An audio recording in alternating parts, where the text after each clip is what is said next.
Hi అండి, అందరికీ నమస్కారము. వెల్కమ్ టు మనలోగ్లి దక్ష్. ఈరోజు నేను మీకు ఈ వీడియోలో మొక్కల గురించి చెప్పబోతున్నాను.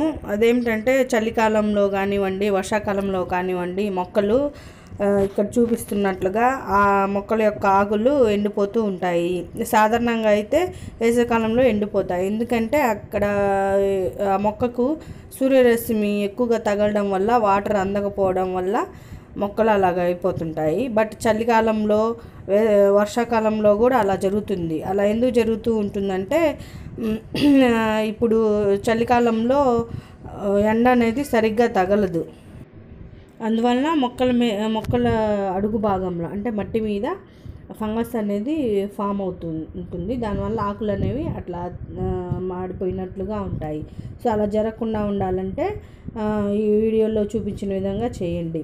అదేంటంటే ముందుగా మొక్కకు అడుగు భాగంలో అంటే మొదలుకి కొంచెం దూరంలో మట్టిని లేపాలి. అది నేల మీద కానివ్వండి, కుండీలో కానివ్వండి, పుల్ల తీసుకొని ఆ మట్టిని పైన లేపాలి. మళ్ళీ లోతుగా లేపొద్దు. ఎందుకంటే మొక్కకున్న వేలు డ్యామేజ్ అయ్యి మొక్క చనిపోయే అవకాశం ఉంది. అందుకని దూరంగా మట్టిని లేపాలి. చూడండి, ఇక్కడ చూపిస్తున్న విధంగా చేయండి. సో తర్వాత మనము ఒక టేబుల్ స్పూను పసుపుని తీసుకొని ఆ మొక్క చుట్టూరు చల్లాలన్నమాట. చల్లిన తర్వాత మనము మళ్ళీ పుల్ల తీసుకొని ఆ పుల్లతోటి మట్టిని అంతా కవర్ చేయాలి.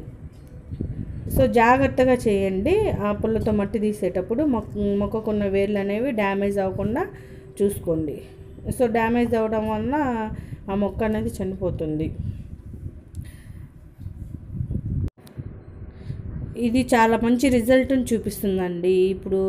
ఇప్పుడే నేను మొదటిసారిగా ఏమి వేయడం లేదు. ఇప్పుడు చాలాసార్లు వేశాను నేను. సో అందుకని మీకు నేను చెప్తున్నాను. చాలా ఫ్రెష్గా ఉన్నాయి. పుదీనా మొక్క అయితే అసలు మొదల దగ్గర అంతా ఎండిపోయిందండి. ఈ పసుపు వేసిన తర్వాత అసలు చాలా గ్రీనిష్గా, అసలు ఎండిపోయిన ఆకులే లేవు. అది కూడా మీకు ఈ వీడియోలో చూపిస్తాను ఆ మొక్కని. సో ఒక గులాబీకనే కాదండి, ప్రతి ఒక్క మొక్కకు ఇవ్వండి. ఏ మొక్కకైనా సరే అట్లా ఇవ్వచ్చు. కానీ ఇదేంటంటే ఇక్కడ చూడండి, చామంతి మొక్క ఇంకా ఎట్లా మాడిపోయాయో. సో దీనికి కూడా ఇస్తున్నాను. కానీ మనము సాధారణంగా ఏంటంటే పసుపు అనేది వేడి అని అనుకుంటుంటారు అందరూ. సో అలా వేడిగా ఉండటం వల్ల మొక్కలకు కూడా వేడి తగిలి దీన్ని చనిపోయే అవకాశం ఉందని అనుకుంటారు. సో అట్లా ఏమి ఉండదండి. నేను వేసి చూశాను, అందుకే మీకు చెప్తున్నాను. ఇది నాకు ఇట్లా ఎందుకు జరుగుతుందని నర్సరీ వాళ్ళని అడిగితే నర్సరీ వాళ్ళు చెప్పారనమాట. సో అందుకని మీకు నేను చెప్తున్నాను. అన్ని మొక్కలకి వేయండి. ఫ్లవర్ ప్లాంట్స్ అని ఫ్లవర్ ప్లాంట్స్ అనే కాదు, వెజిటేబుల్స్ ప్లాంట్స్ కానివ్వండి, ఇంకేమైనా ఏ మొక్కలు ఉంటే ఆ మొక్కలకి వేసేసేయండి. చాలా గుడ్ రిజల్ట్ వస్తాయి మనకు మాత్రం.